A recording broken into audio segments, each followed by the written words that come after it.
A special thank you to each of our subscribers who make this channel possible. Here's today's story.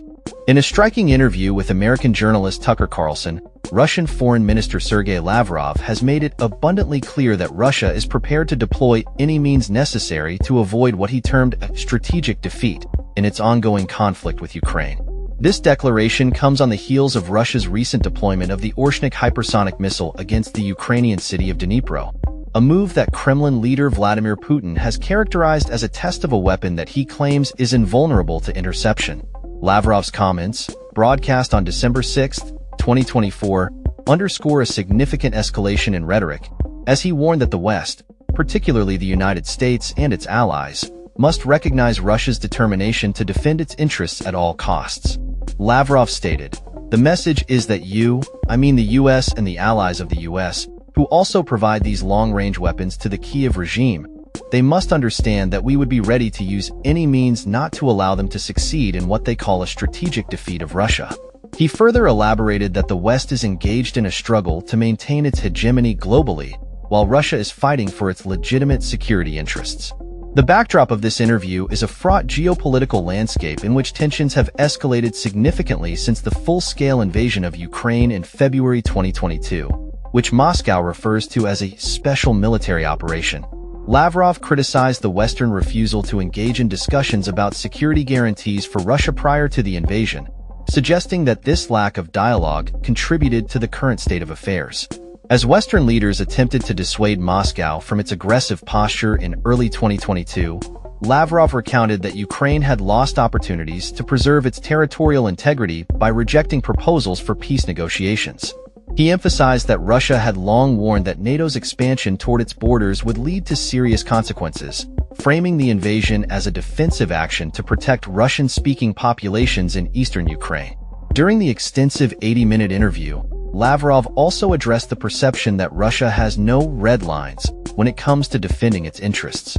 He insisted that the West should abandon this notion, stating, "If they are following the logic which some Westerners have been pronouncing lately, that they don't believe that Russia has red lines, they announce their red lines. These red lines are being moved again and again. This is a very serious mistake." In a pointed critique of Ukrainian President Volodymyr Zelensky's peace proposals, Lavrov dismissed them as pointless, asserting that any resolution to the conflict must acknowledge Russia's control over the territories it has annexed. He reiterated that while Russia is open to negotiations, it would not compromise on its territorial claims.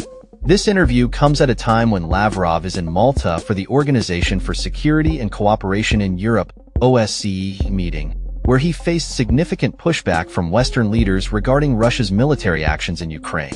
Reports indicate that Lavrov clashed with his counterparts and ultimately left the meeting in frustration as criticism of Russia's prolonged military engagement mounted. In related developments, Ukraine's military-run National Resistance Center reported that between 10,000 and 12,000 North Korean troops have been stationed in Russia's Kursk Oblast, serving as a secondary echelon in the conflict. This deepening military cooperation between Russia and North Korea raises concerns among Western nations about the potential for further escalation in the region. Meanwhile, Canada has announced a ban on an additional 324 varieties of firearms, which the public safety minister described as weapons more suited for battlefields than civilian use. This move is part of a broader effort to support Ukraine in its fight against Russian aggression, with Canadian officials indicating that they are working to donate these firearms to Ukrainian forces. The geopolitical landscape continues to evolve, with the head of Britain's armed forces warning that the world is on the brink of a third nuclear age, characterized by complex threats and weakened safeguards. Admiral Tony Radakin emphasized the need for Britain to recognize the seriousness of the current challenges, even if the likelihood of a direct nuclear attack remains low.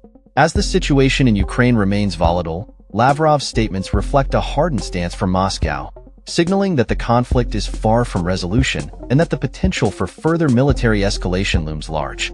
The international community watches closely as both sides prepare for what could be a protracted standoff, with the specter of hypersonic weaponry adding a new layer of urgency to the ongoing crisis. That's all for this story. We upload videos every day covering many different subjects, so hit that subscribe button to stay informed. Thanks for watching.